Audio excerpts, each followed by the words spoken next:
So ito yung camera na nabili natin kagabi guys. Testing natin.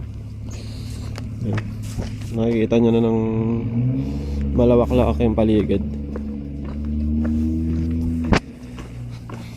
Kaso pangit naman kasi pagka landscape sa Facebook, 'di ba? So ito baka gamitin natin to sa YouTube. Kasi pag sa Facebook natin to ilalagay, papangit yung quality.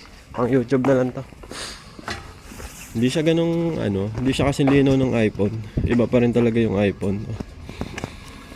Pero malawak siya guys. Makikita nyo talaga yung paligid, kumbaga.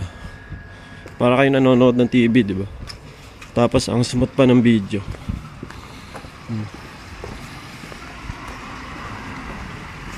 Kaya maano nyo talaga. Makikita nyo ng maayos ang paligid. Tapos pagka sinom nyo siya, medyo malinaw din. Hindi nawawala yung quality. Kahit i-zoom nyo siya, andun pa rin yung quality. Ang smart nga eh.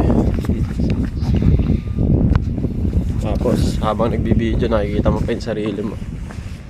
Napakaangas, diba? Pwede na tayong kain guys sa mga street food.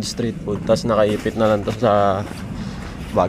Tapos para din, marinig nyo din kung paano tayo makipag-usap sa mga Hapon.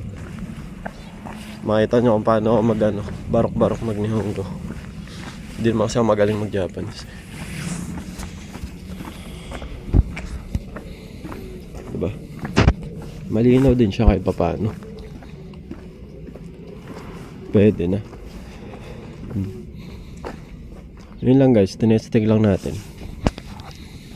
So mamaya na lang dahil papasok pa ako na trabaho. Magbibihis muna ako. Tinesting ko lang talaga tong camera para makita nyo. Ayan, ang lawak, diba? Mas nakikita nyo na ako. Mas nakikita nyo na rin yung paligid.